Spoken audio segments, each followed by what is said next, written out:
Good morning. It is, I don't know what time, like 8:40 a.m. on Black Friday, day after Thanksgiving. I look terrible, but I felt like I had to do this today. There's my dog. He's on a chain right now because we live in sort of like a neighborhood. And no, this isn't where our house is being built. We actually are building it on property that his parents own. So, until we move out there, where the fence and everything else is, Hunter just stays on the chain here.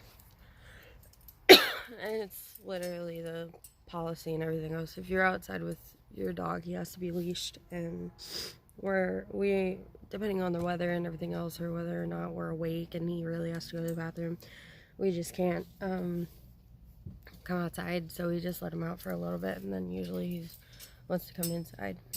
There's people walking around.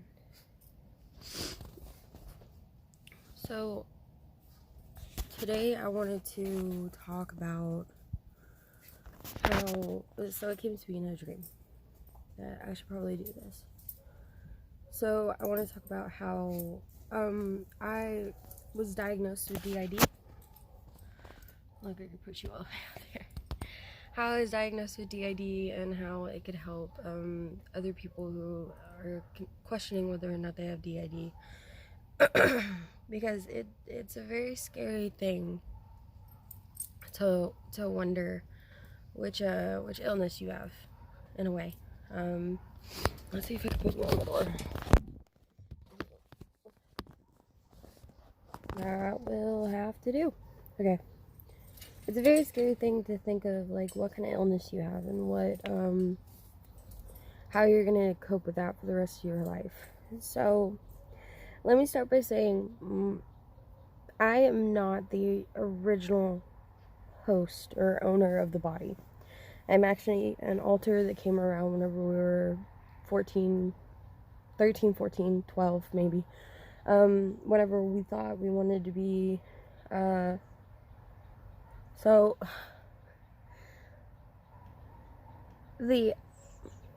let me explain the concept of alters the way that my therapist did whenever I was in the hospital, whenever I got diagnosed. So, there's the brain, the very simplistic, I guess, in a way that you could say how alters are formed. Okay, so then there's the brain. Okay, the brain's like this. And whenever you're a baby, and so DID forms around the ages like 7 to 9, before the ages of 7 to 9. So like your brain is a baby brain, and whenever you get hurt or whenever you experience a very traumatic event over and over and over again, a repeated act of survival, whenever you think that your life is in danger, specifically, usually it comes from a caregiver, someone you trust. One part has to continue to love, has to continue to act like nothing's wrong, and the other part has to fight and understand that it's a survival situation. And so that's where you get the split.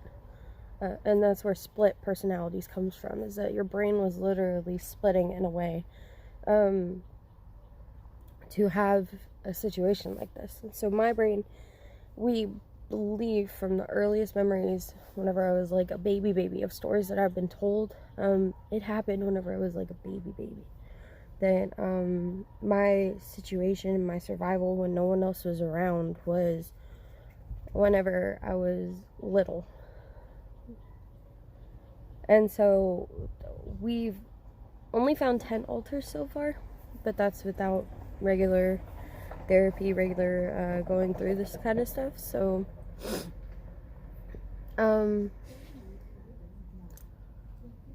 sorry, the car is distracting and I'm really dissociating. We've only found 10 alters so far, so if there is a baby in there, it wouldn't make sense. But the youngest that we have right now is about, she's 3 on bad days, she's 5 on good days. Like she's a very, say it like a very highly understanding 3-year-old. Okay. But she also craves those baby things. She also craves having a pacifier every once in a while and stuff. And it's weird and it's complicated because I'm 20 plus years old. I'm not supposed to be having a pacifier in my mouth, but she wants it. So it's something that we have to come to terms with, sort of thing. Like, I think, since I'm not into DDLG, or I don't have a developmental thing that requires me to have a pacifier, I don't think I need a pacifier, but she does. So, it's a give or take kind of thing. Anyways, so back to the story. This rambling has been going on for a really long time. And sorry if I feel stuffy or if I cough or sneeze a bunch. I actually had bread yesterday, and I didn't realize how much bread I had.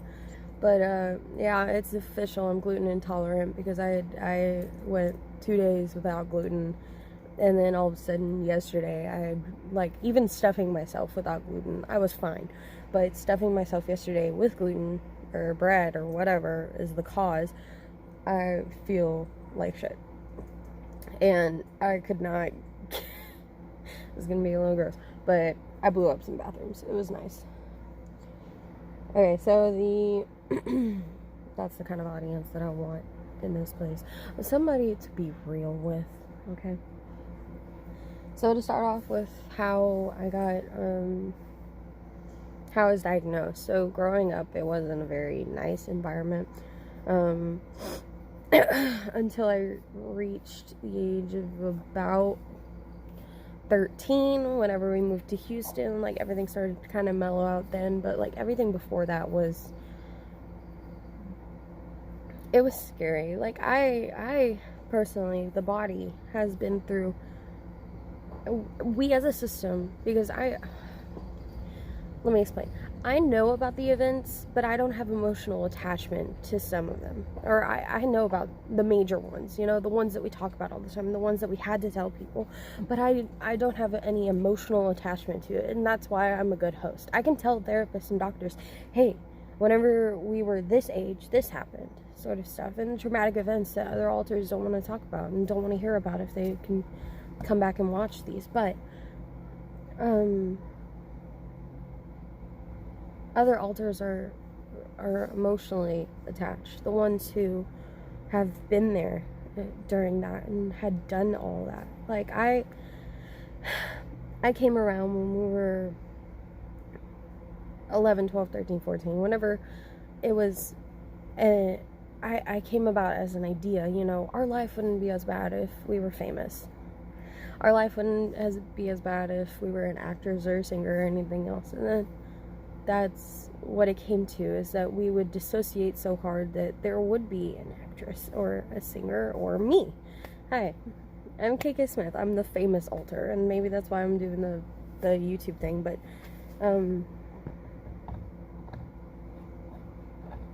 you know, that's what it came to.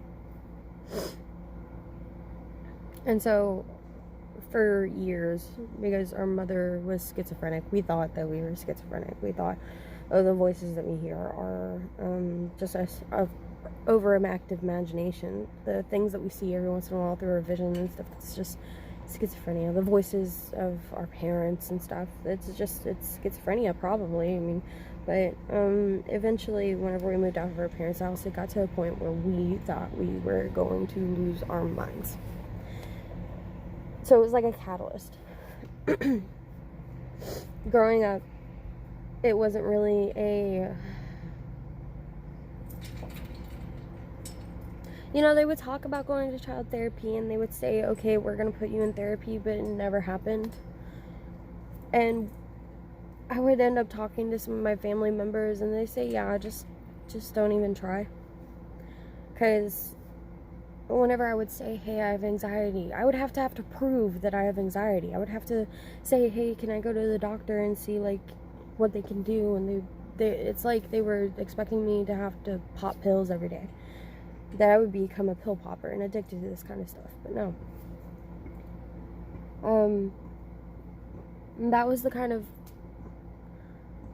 if I said that I was depressed, one family member wouldn't even tell me, you know what, in order to get over this kind of stuff, you just have to have the willpower to do it. You just have to think through it.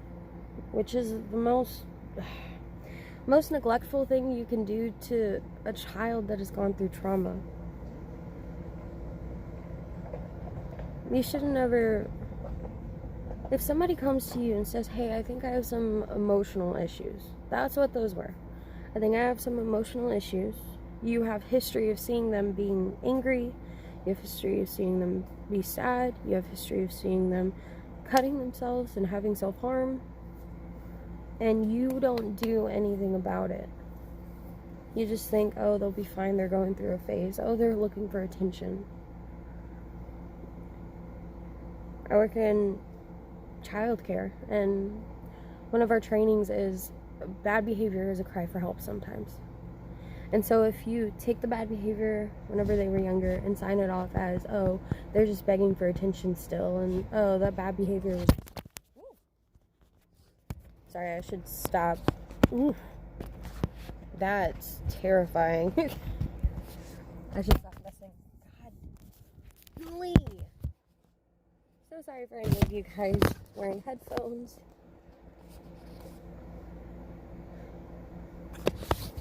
Here, let's move you. Ooh. No, that's worse. Okay. Here you go. Flat surface. Kinda. Ooh. No, I'm not going to edit it out. I'm on my phone. I'm doing the style of old YouTubers where you just don't edit anything out. Sorry. For now. Until I get a charger for my computer. So for years, my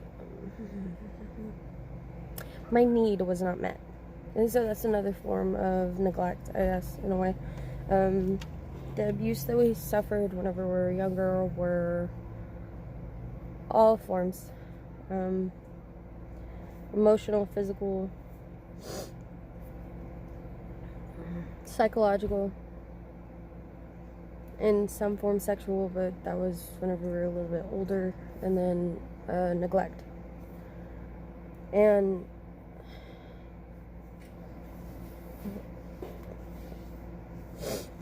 I'm not going to blame anybody for what happened, because what happened, and there's something that you could do about it. But I am going to say that there were things that could have been done after the period of constant survival and constantly thinking that it was unsafe that could have prevented any further splits in a way. And it could have... Hold on, baby.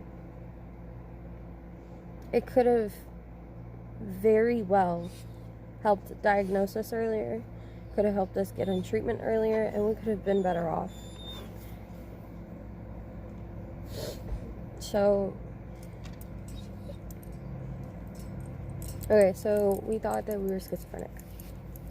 And then we went to, like, throughout our lives, we were under the influence of, oh, mental illness is bad in a way. Mental illness is, like, something that you could just get over if you wanted to. If you really wanted to, you can get over it. And maybe that's not how it was said, but that's how we felt it was said, and we didn't feel safe talking about it anymore. And any time we were like, oh, I think I have schizophrenia, just like mommy, like, they'd be like, you don't. So, we moved out. It was a lot of pressure. It was a lot from the PTSD and everything else that caused us to just panic and leave. And then after that, the symptoms started to explode. It took maybe 3 months for us to, like, this is the way the therapist explained it. It took us maybe 3 months to feel safe as a system. And then after we felt safe as a system, that's whenever we started rapid fire switching. we started switching over and over and over because we didn't know what the pattern was anymore. We didn't know like how to do it. The missing memories, the complex emotions, the not remembering being in family pictures and stuff. It all made sense now. Now we know, okay, we weren't aware of each other at first. It was just kind of like being in a dark room and all of a sudden touching a hand and freaking out. But soon we came up with five personalities that we would turn into, or I would turn into, quote unquote. And I was one of them. And so we went to a doctor for a diagnosis. And then the office that we went to, they told us, hold on, Hunter. Hold on. The office that we went to ended up telling us to go to,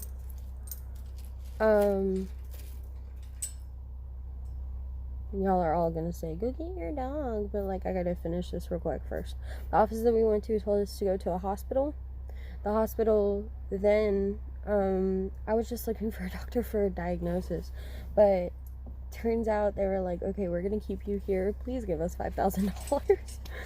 Because one of the alters or whatever did give us an idea of self-harm, and I told them I have a history of self-harm and everything else, and so I ended up staying at a hospital for a week. There was actually a therapist there, like, specifically for DID, who specialized in DID, and it was amazing, and I love her to death. And she was like, you are clear-cut DID, like, look at DID, look at schizophrenia, and see the difference on your moods, see the difference on your reactions. She can't perceive reality in the way that you can. You can logically think, oh yeah, I think I'm going crazy because, like, I see and, like, I believe I'm these people and everything else, and, like, I can know that, okay, maybe I'm just making it up and everything else, but she can't. She actually sees people dying in front of her. She cries so much. But so that's how I became diagnosed. And the steps after that was going to the hospital, or not going to the hospital, going to therapy, taking some medication, because they did end up diagnosing me with bipolar disorder, but it wasn't, I described to them mood changes. Okay? The medical team, because medical didn't deal with psychological. So I described to them mood changes. But after we were officially diagnosed with DID, and the doctor recognized it was DID, then the mood changes stopped, unless we switched. And so, to me, causation does not equal correlation. And to me, I know I'm not a medical professional or anything, but my therapist outside the hospital, I even asked, hey, like, could there be a thing that I'm not bipolar and everything else? But they were saying, insurance purposes, go ahead and say that you're bipolar.